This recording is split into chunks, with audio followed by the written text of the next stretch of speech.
Devin had a question early on, and I thought it was a good one to have a discussion about. So go ahead and tell the class what your concern was. Shh.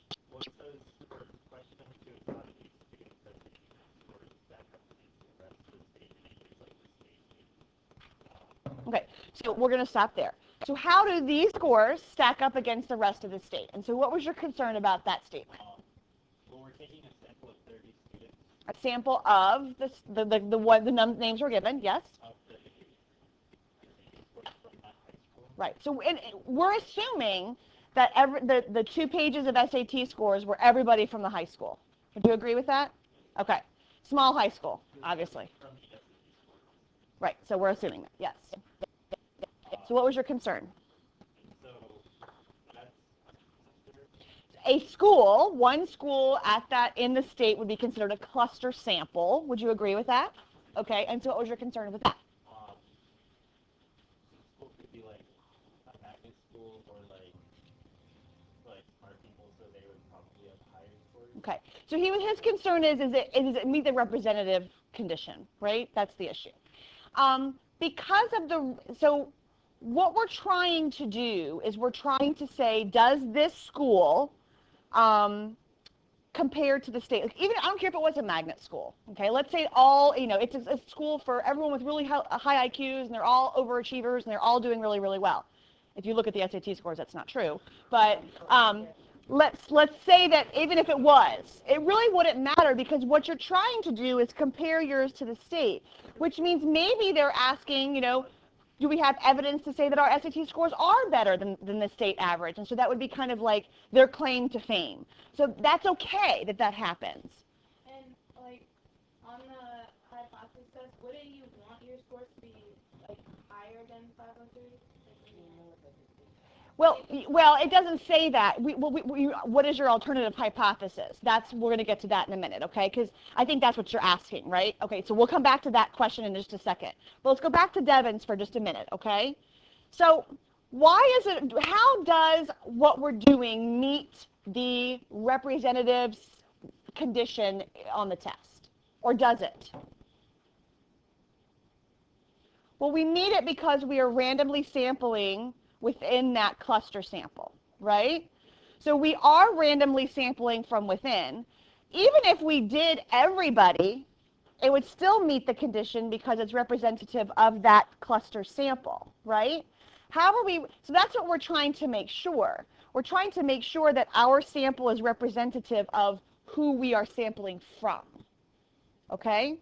So because we are sampling from the roster, we are representative of that. Now, we're trying to compare it to a big population, I agree. And I think that's where you're getting uneasy. Am I right? I hope I answered your question. I don't know if I did. I might have made it worse. I didn't mean to. I'm not going to have a stomach ache. We collected the 30 randomly, so that would make it worse. Right? A sample of 30 So when we do our conditions, we're going to say that 30 is less than 10% of however many students we had, 303, okay? And it is less than 10% of that, barely, just barely. But we picked it because the 30 also is large enough to meet the nearly normal condition. So by choosing 30, we've conveniently met both. Does that make sense? I feel like we should dance, Devin. No.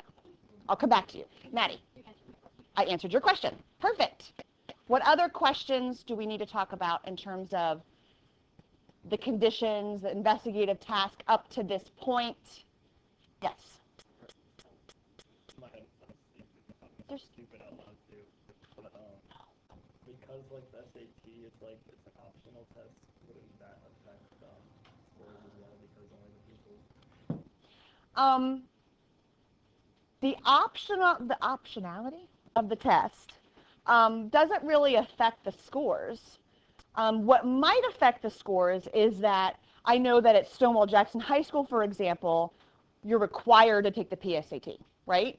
And so that might affect your scores, and that would be something to do with the legitimateness of the actual sample. It's not the sample, but the population itself.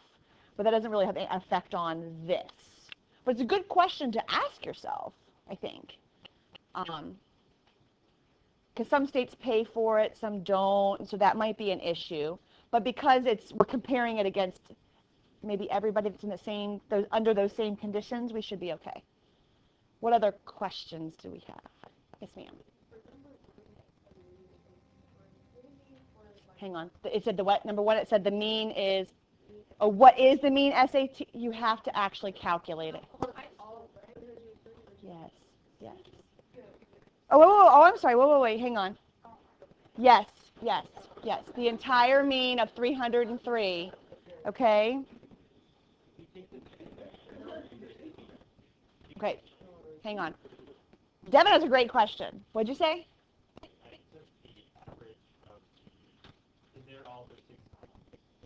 In theory, if you took the average of the averages, does it meet the CLT? Won't the average be close to what the average is? Think about this thing. Don't we get the average gets close to what the average should be of the population? So shouldn't it be the same either way? So if you wanted to find the mean of all 303 people, go for it. But you should really only have to find the average of your 30. Because it should be about the same if you did randomly and you had it large enough. 30 should be large enough, right? In theory. They should be close. What did you get for your average of your samples, out of curiosity? 613. What did you get for the average of all 303? Just 611, 612, and 613. Really? How close can we be? That's awesome. I got chills. You're multiplying. Okay? Isaiah made a point that SAT scores are rounded to the nearest 10. To the 10th? Oh, tens. So it'd be 610. So it would be 610 in either case. Good point. Okay? In either case. So 5. True. I got 6. No. Alright, what No. did you get 603 or something? No. Yeah. Oh, I good? Oh, yeah. Okay. Or what? What'd you get for the mean? I got 605. That's the whole thing. 611 up top. Yes. What does that mean? Well, we just had a discussion that it shouldn't matter whether or not you did the mean of all 303 or whether you did the average of your sample. Yeah. Because they should, in fact, be very close. Okay. Because our sample size was large enough. Okay, and then what happens if you do it for just your 30? Right? It's only your mean came out, and I just didn't calculate it. It only came out to be 601. That's a little off.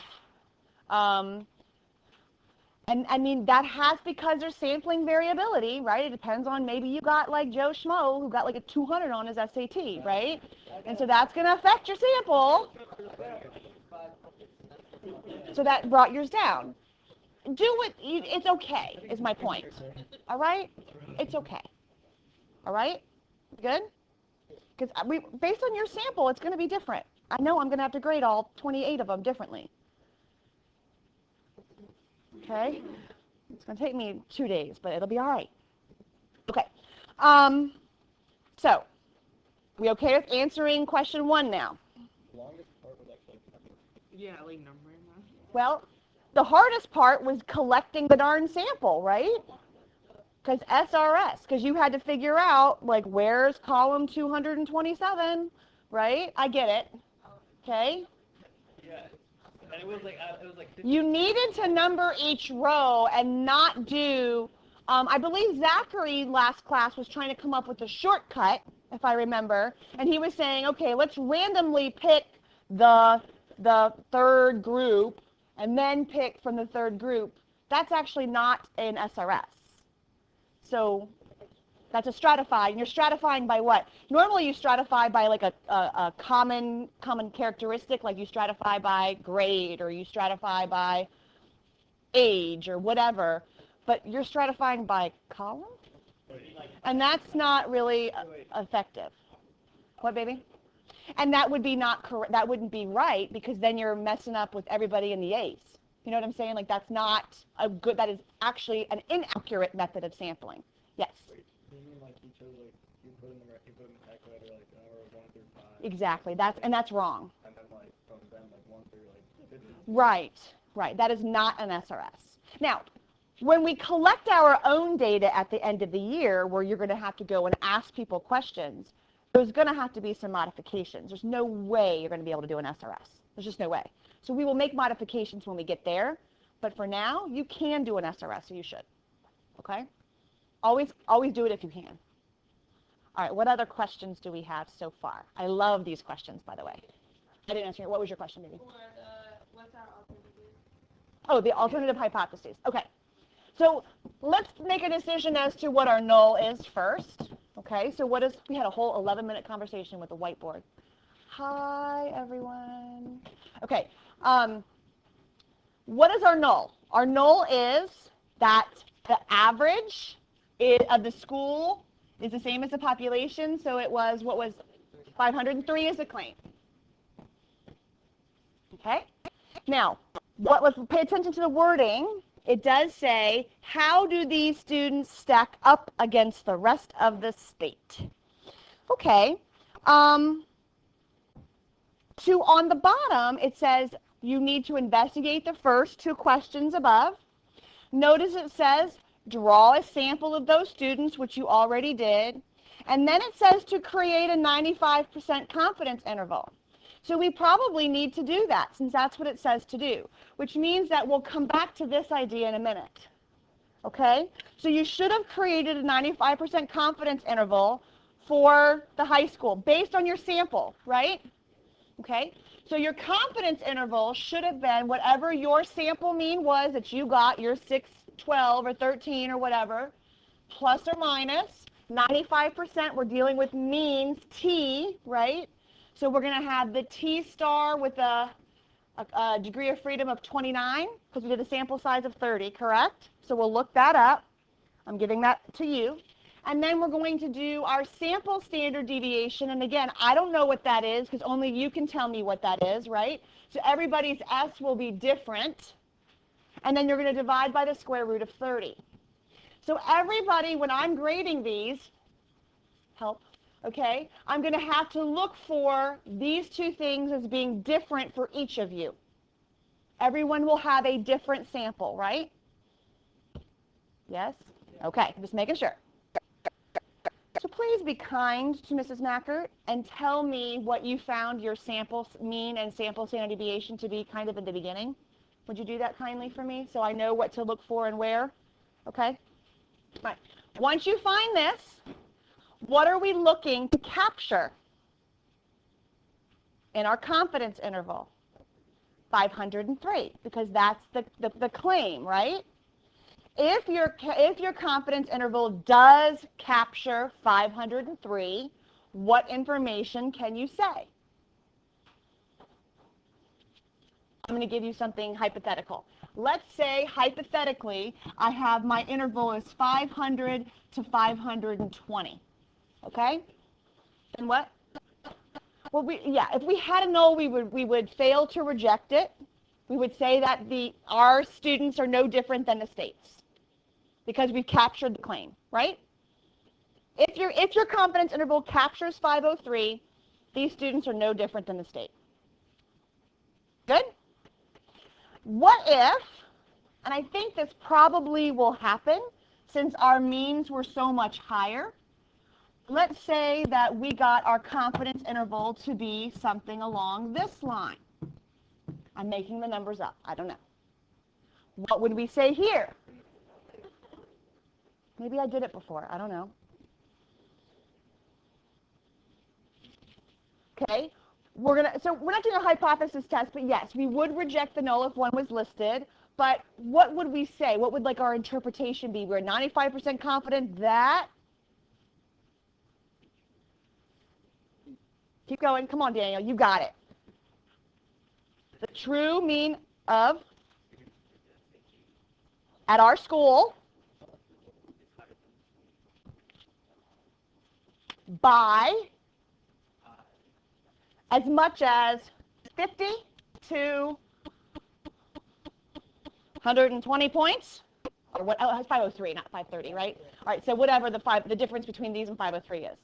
Okay? Does that make sense? What'd you write it like? Do you understand what I said, Bill? You sure? Yeah. You good? Sample standard deviation. So whatever your standard deviation is going to be different than anybody else's in the room. Your calculator is going to tell it to you. But don't you have to put the numbers? Because I'm sure as heck not going to calculate it by hand. You're going to type in what. Please, do me a favor. Look at what this beautiful Lena did. They're sending home. They told me to come get whatever I needed to get. All right, look at what beautiful Lena did. She highlighted her sample. You need to do that too. So I can look at your sample and make sure that we know which ones you selected, right? Okay, thank you. Based on that, you're going to type in the math score in each of those math scores in your calculator, stat calc, 1-bar stats, and you're going to find the mean and standard deviation. And that's the numbers that go here and here. Got it? Get it? Good. When the standard deviation comes up, Yes. do you use the little O thingy or the S thingy? That is so amazing because it depends on what class you're in. If you are in AP Statistics, we always base things on a sample, so you will use S of X. If you are in HL or any IB math course, you always use the sigma because we base things on a population. It depends on whether you divide your standard deviation by n or n minus 1. But we use S. S. And when we put the thing, when we put it in like as a I just channeled Justin Bieber. it popped up as the S, and we had first used like the sigma, so I was really sorry. S. And I hate that for Devin because it's different in HL, but it has to do with whether you're treating it as a population or a sample.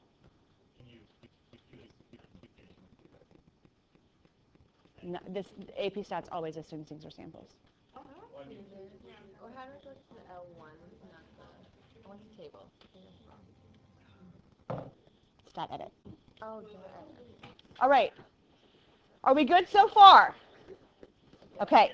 So we created a confidence interval. We've compared. We've provided a written report.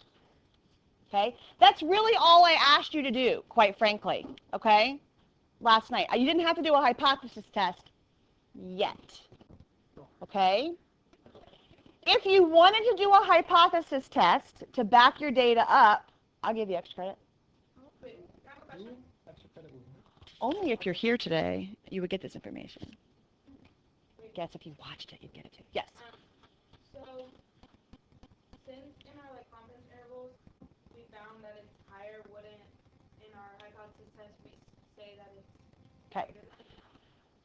So you never want to use your results of collection of data to sway you in one direction or the other. Now, that's what I'm supposed to tell you. Yeah. So if you're going to do the hypothesis test for this, because we haven't done anything yet, we're going to base our hypotheses just on what the question's asking. The question's just saying how do they compare. So we're going to say, does it equal the state or not? Okay? You could do a greater than and then do another hypothesis test that's less than, right? So, okay? But I do agree with you that the confidence interval does give us some information specific that it's greater than the state. Okay? So, I don't know. Now I'm going back and forth on what I just said because now I think your confidence interval tells you it's greater, then maybe you should, to do your hypothesis test, you should do that it's greater. That makes the most sense to me.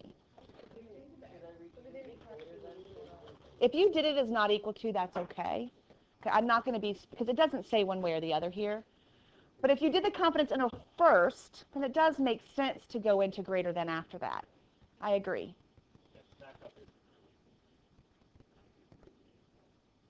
Stack up? Oh, okay, I'm sorry. I thought you were like thinking that was like one of those words I should add to my, I'm like, stack up, I don't know that one. Okay, yeah, that's where they stay here. Yes, I agree. That's not definitive and that's not directional. I agree. Huh? That's what we said. To me, that implies a two-tailed test. But because we did a confidence interval first, I kind of agree with Kyle and Jasmine. I think that tends to lead us into a direction. Because a confidence interval does give us a range of values. So that's okay. These are awesome discussion questions, by the way. All right. So now we are going to answer questions 3 and 4 today.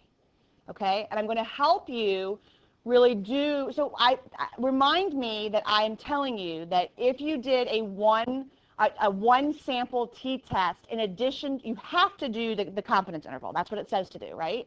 But if you did a hypothesis test also, do me a favor right now and write extra credit in the margin so I don't forget that I told you that, right? Either way, that's fine. I'm going to initial it anyway because I'm going to give you extra credit for being here, right? Because you're awesome like that. Because Sammy needs a reason to be here. You're going to make yourself sick eating all that candy. There's like 5 wrappers in front of you. Okay. All right. Can we talk now about parts 3 and 4? We're good?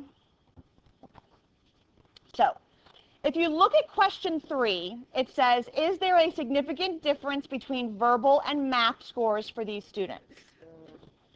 So, now that's a different question. Difference. Didn't we do a difference thing with proportions before? Was there a difference between males and females and what they thought with the dress? Remember that question? Okay. So that's going to be a 2-sample now test. Yes, sorry. It's still a t-test because we're talking about averages. Yes. So I've got to talk about what that means. All right? So yes, we're still dealing with t's because we're still talking about average scores. But we are looking at a difference between 2. This is called a matched pairs t-test, and that's what we're going to talk about today. Okay, so if you want to, on next to number 3, you can write matched pairs t-test because that's what you'll need to do to answer that question. And we're going to go through how to do that in a couple minutes. It's called a matched pairs t-test on number 3 up here at the top because that's what you're doing. I have seen quite often a matched pairs t-test on the AP exam as an FRQ. Okay, so we're going to really need to look at that and how do I identify that that's what it is. If you look at 4, it says nationally males tend to have a higher math score than a female. Is that true at this school too? So the answer to number 4 can be found based on, how would I answer number 4? The hypothesis test would tell me whether or not there was a difference between verbal and math scores. But number 4, we're talking about males versus females, right? So it's a little, for math, right? So that's a little bit different, different question. So you're going to have 2 different questions to answer here, 2 different tests. Yes or no? Good so far? No, no. Number 3 is matched, and I'll explain why. Number 4 is not. You will not be able to do number 4 over spring break. No, because it is what's called a 2-sample t-test. Yes.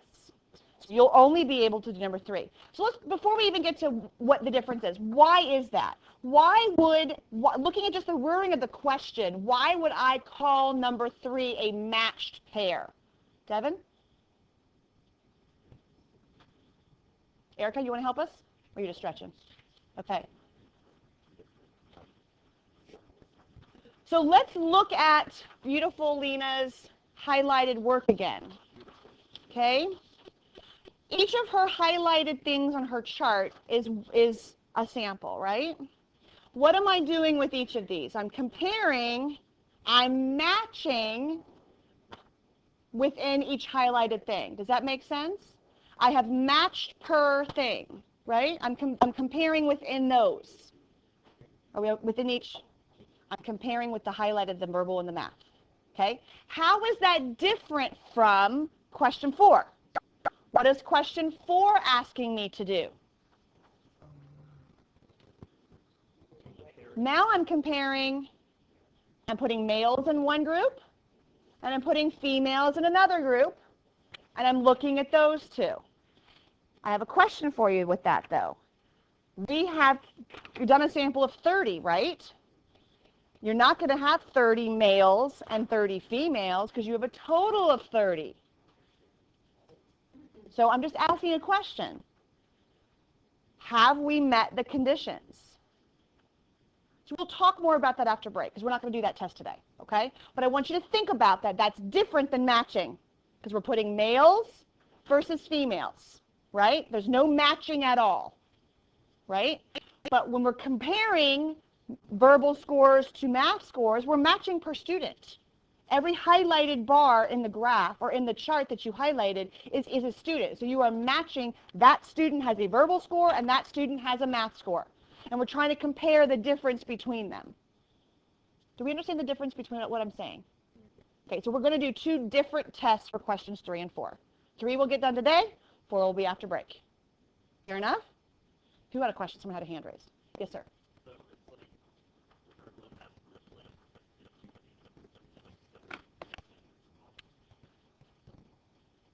Yes. Yes. Yes. That was for number 4. Okay, yes. What else you got for me? Okay conceptually is what we're doing.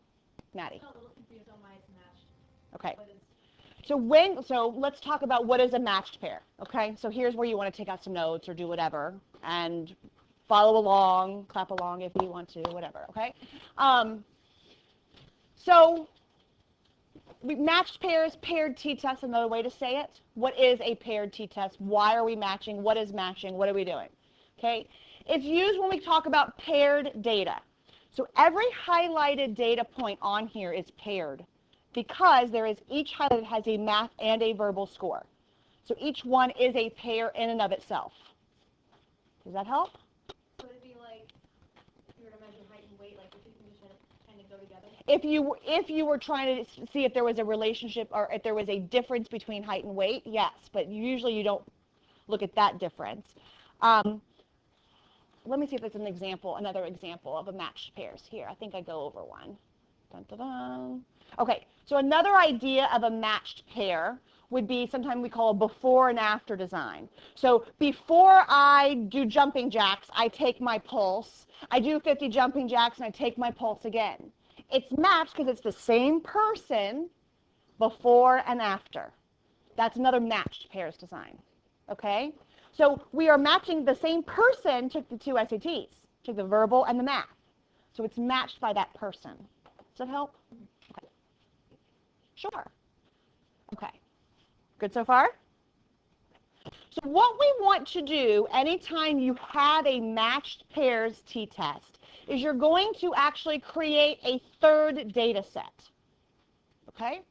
So and this is an example of a before and after design. I forget what exactly we did. We did exercise device that was advertised on TV. Whatever, jumping jacks. You did something. Yes. Is the third data set going to be a difference between person? Come on, Charlie up top. Yes. That's exactly what you're going to do. Okay? So we're going to create a third column. And you are literally going to just subtract because we're trying to find, is there a difference between them? So we're going to call this the difference. And you are literally going to subtract them. That's it. Now, yes, very much like that. So you're going to be working with that difference data, and now it becomes one sample, doesn't it?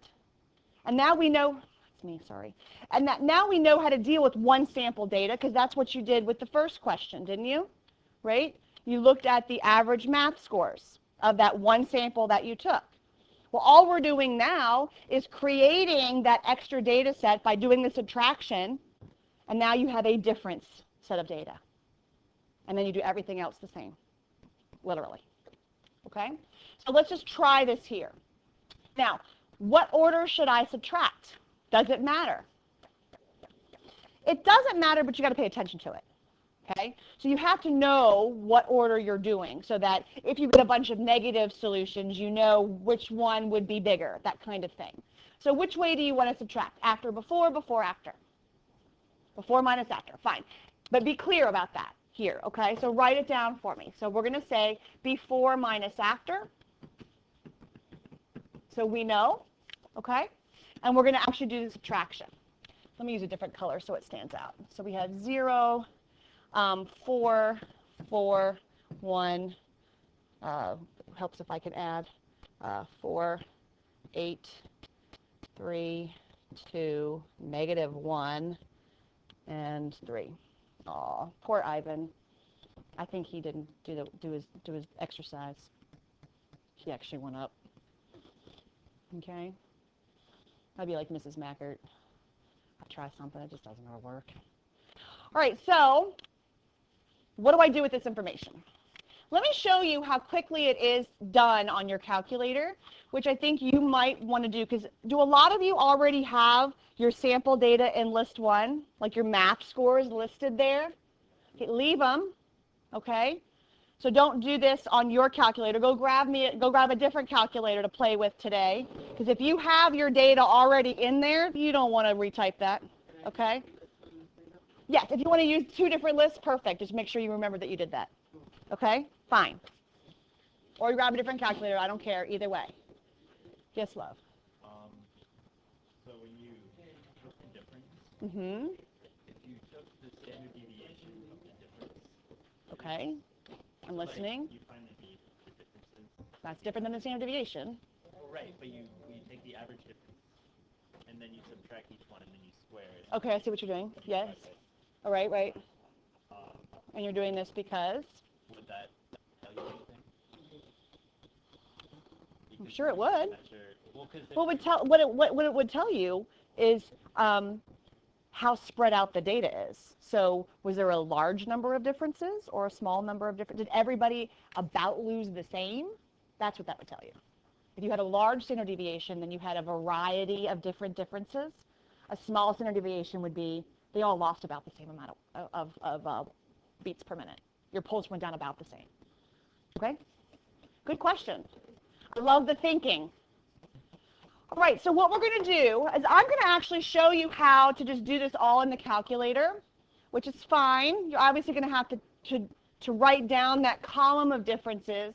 But on a large sample like you have, 30, right, and your own data that you highlighted, if you go to Stat Edit, you can put in your before and your after, so you can put in your math and your verbal, which all of you already have the math in there, hopefully, so don't delete that. So all you have to now do is just type in the verbal, right? So we're going to just practice here. So we're going to just type in everything like we see it.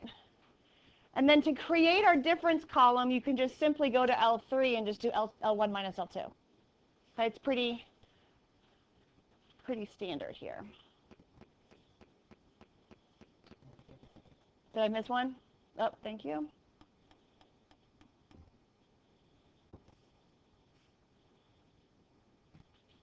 Make sure there was 10 people, right? I'm just going ahead and typing it in. That's exactly right. And we should have the same differences matched up, right?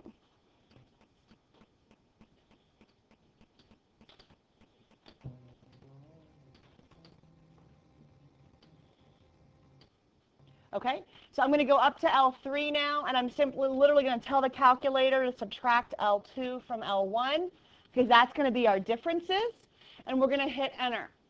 So hopefully we got all the same things. Let's make sure Ivan shows up as a negative. Poor guy, and we're good, okay?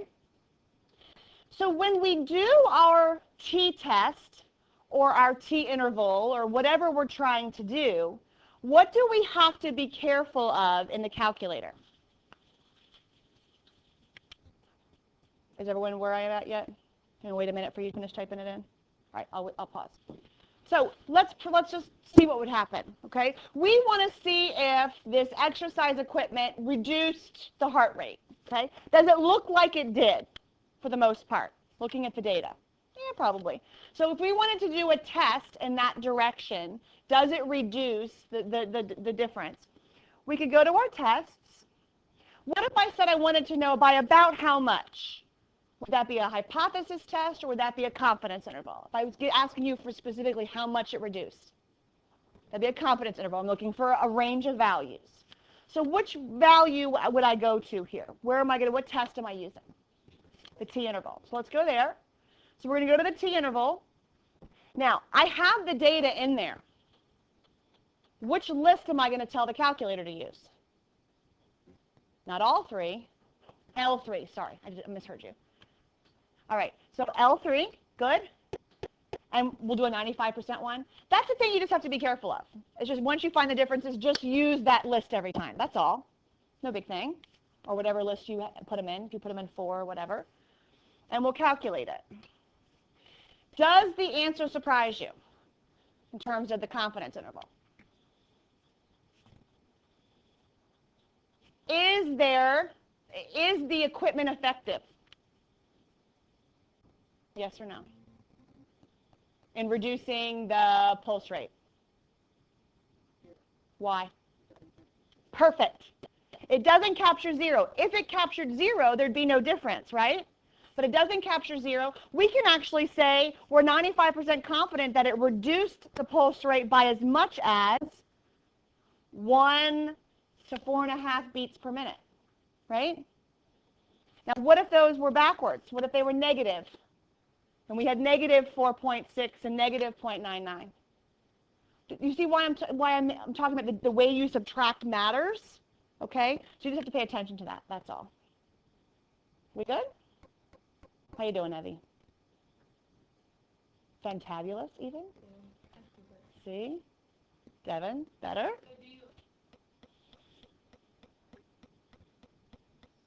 I know, you gotta sometimes I had to literally write it down sometimes. If you subtracted the other direction, these would all be negative numbers. That's all I'm saying. You can, but just pay attention to it, is all I'm saying. Wait, so if it's like -1, would that be? Yeah, so what if your interval came up as a negative? Then you would say there's still a difference because the way you subtracted, if it was negatives, that means that the befores were larger, right? So I'll write it this way. So if you did before minus after, which is what we did, and we got positive answers, that means our befores were larger. If we did after minus before and got negative solutions, that means our befores are larger. Does that make sense? Just because of this number, if it's negative, if you're that's all I'm saying. It's the same thing. I'm just saying paying attention to it, that's all. Okay. How do we feel? So great? I think it's so great that you guys deserve some time to get this done so you don't have to worry about it over spring break. True? True? But yeah, so sorry for those of you who didn't come to class. Okay? All we did was a confidence interval. We have to do a hypothesis test, don't we? Sorry, we're not done. Awful me. So all we did was a confidence interval here.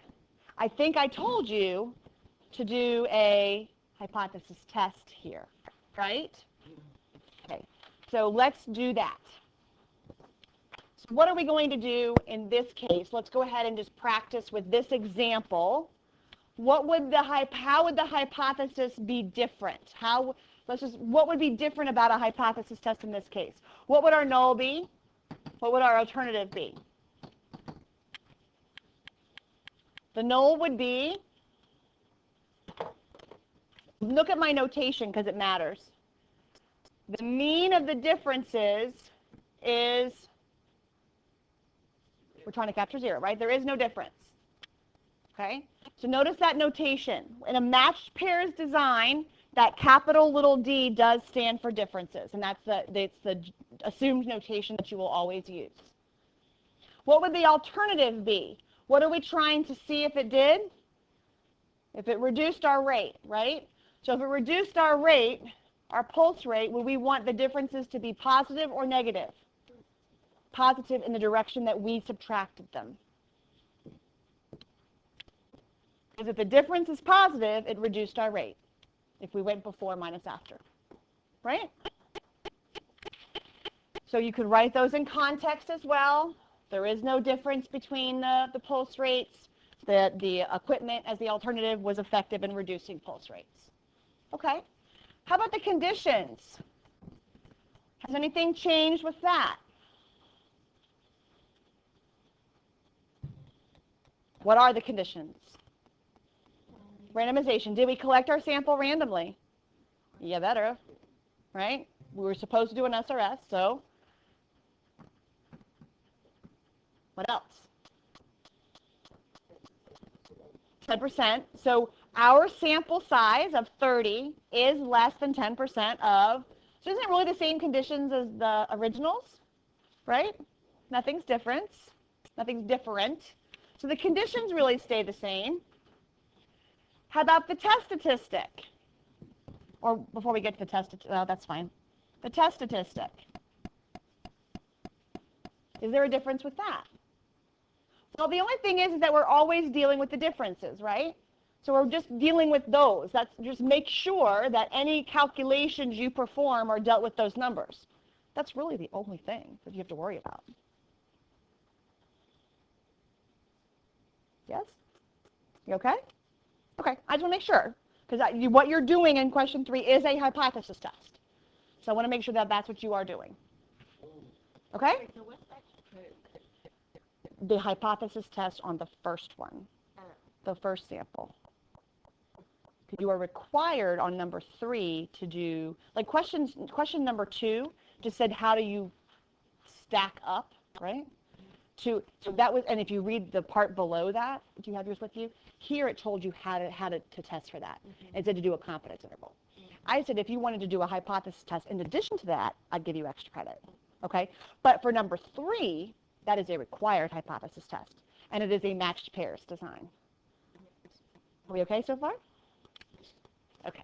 All right, so I am going to give you the rest of class to go ahead and work on those, that matched pairs, that number 3, to get it finished. And if you get it finished and you want to leave it here so you don't lose it, and that's fine.